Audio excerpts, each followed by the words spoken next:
حضرت سلمان علیہ السلام نے جنات کو کیسے قابو کیا؟ محترم ناظرین، کیا آپ جانتے ہیں کہ دنیا کی تاریخ میں ایک ایسا بادشاہ گزرا ہے جس کے سامنے جنات بھی غلاموں کی طرح کام کرتے تھے، جو پرندوں اور ہوا سے بھی باتیں کرتا تھا، جس کے ایک اشارے پر پوری کائنات کی مخلوق حرکت میں آ جاتی تھی؟ جی ہاں، وہ اور کوئی نہیں بلکہ اللہ کے برگزیدہ نبی حضرت سلمان علیہ السلام تھے۔ لیکن اصل سوال یہ ہے کہ حضرت سلمان علیہ السلام نے آخر یہ طاقت کیسے حاصل کی؟ جنات ان کے حکم پر کیسے چلتے تھے؟ اور وہ کون سا راز تھا جس نے جنات کو ان کے قابو میں کر دیا؟ محترم ناظرین، آئیے اس ایمان افروز سفر کا آغاز کرتے ہیں۔ بسم اللہ الرحمن الرحیم۔ السلام علیکم ورحمۃ اللہ وبرکاتہ۔ اللہ تعالیٰ نے قرآن مجید میں سورۃ صاد آیت نمبر 35 میں حضرت سلمان علیہ السلام کی دعا ذکر فرمائی: اے میرے رب، مجھے بخش دے اور مجھے ایسی بادشاہت عطا کر جو میرے بعد کسی کے لائق نہ ہو، بے شک تو ہی بڑا عطا کرنے والا ہے۔ یہ دعا دراصل اللہ پر ان کے مکمل اعتماد اور عاجزی کی علامت تھی۔ وہ یہ نہیں چاہتے تھے کہ دنیاوی حکومت کے ذریعے اپنی شان بڑھائیں، بلکہ اللہ تعالیٰ کی اطاعت کے ساتھ ایک ایسی حکومت چاہتے تھے جس سے اللہ تعالیٰ کا دین غالب ہو۔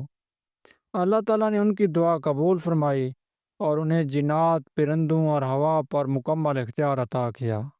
قرآن کریم سورۃ سبا آیت 12-13 میں بیان فرماتا ہے: اور جنات میں سے وہ ان کے لیے کام کرتے تھے اللہ کے حکم سے، وہ جو چاہتے کلے اور مجسمے بڑے حوض جیسے برتن اور مضبوط دیگیں بناتے۔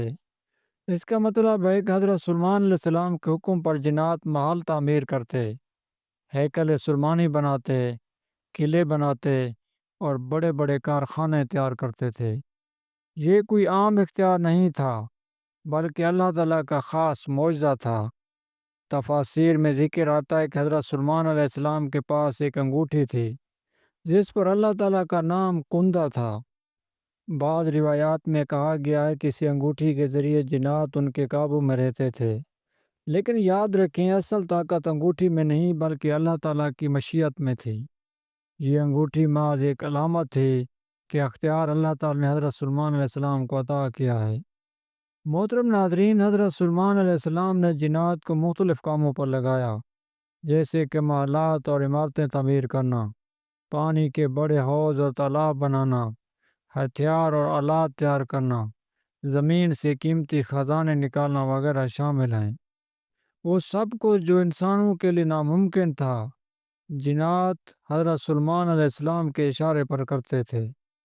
اگر کوئی جن نافرمانی کرتا تو فوراً سخت سزا دی جاتی۔ قرآن مجید کہتا ہے کہ جو جنات حکم عدولی کرتے انہیں جکڑ دیا جاتا اور سخت عذاب دیا جاتا۔ اس سے پتہ چلتا ہے کہ حضرت سلمان علیہ السلام کے دربار میں کوئی طاقتور سے طاقتور جن بھی اختیار نہیں کر سکتا تھا۔ یہ سب اللہ تعالیٰ کے حکم سے تھا۔ سورۃ نمل میں ملکہ سبا بلقیس کا واقعہ آتا ہے۔ حضرت سلمان علیہ السلام نے پوچھا، کون میرا حکم بجا لائے گا اور ملکہ کا تخت میرے پاس رہے گا؟ ایک جن نے کہا، میں اسے آپ کے پاس لے آؤں گا، اس سے پہلے کہ آپ اپنی جگہ سے اٹھیں۔ لیکن ایک صاحب علم نے کہا، میں اسے آپ کے پاس لے آؤں گا پلک جھپکنے سے پہلے، اور واقعی تخت لمحوں میں ان کے سامنے موجود تھا۔ یہ منظر دیکھ کر حضرت سلمان علیہ السلام فوراً بولے، یہ میرے رب کا فضل ہے، تاکہ وہ مجھے آزمائے کہ میں شکر کرتا ہوں یا نا شکری۔ سب سے حیران کن واقعہ قرآن نے سورۃ سبا آیت نمبر 14 میں بیان فرمایا ہے۔ جب حضرت سلمان علیہ السلام کا انتقال ہوا تو اپنی لاٹھی کے سہارے کھڑے تھے۔ جنات سمجھتے رہے کہ وہ زندہ ہیں اور دن رات ان کے حکم پر کام کرتے رہے۔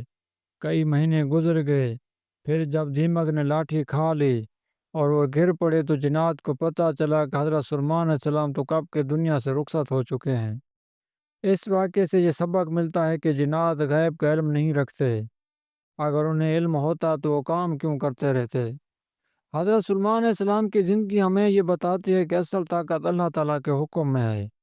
دنیا کی کوئی مخلوق کتنی ہی طاقتور کیوں نہ ہو، وہ اللہ تعالیٰ کے حکم کے بغیر کسی کے قابو میں نہیں آ سکتے۔ جنات کو قابو کرنا نہ جادو تھا، نہ انگوٹھی کی طاقت، بلکہ اللہ تعالیٰ کی رحمت اور اختیار کا کمال تھا۔ حضرت سلیمان علیہ السلام کی کہانی آج ہمیں ایک سبق دیتی ہے کہ طاقت اور اختیار اللہ تعالیٰ کی عطا ہے۔ سب سے بڑی بادشاہت بھی اللہ تعالیٰ کے حکم کے بغیر کچھ نہیں، اور جنات جیسی پوشیدہ مخلوق بھی اللہ تعالیٰ کے نبی کے سامنے بے بس ہو جاتی ہے۔ لہٰذا ہمیں بھی چاہیے کہ ہم اپنی زندگی میں طاقت یا اختیار کے پیچھے نہ بھاگیں، بلکہ اللہ تعالیٰ کی اطاعت اور شکر گزاری کو اپنائیں، کیونکہ یہی اصل کامیابی ہے۔ اللہ تعالیٰ سے دعا ہے ہمیں دین کی سمجھ عطا فرمائے اور دین پر عمل کرنے کی توفیق عطا فرمائے، آمین۔ مزید ایسی اسلامک ویڈیو کے لیے میرے چینل کو سبسکرائب کریں، ویڈیو کو لائک کریں، اچھا سا کومنٹ کریں۔ ملتے ہیں اگلے ویڈیو میں، تب تک اجازت دیجیے۔ اللہ حافظ۔ السلام علیکم ورحمۃ اللہ وبرکاتہ۔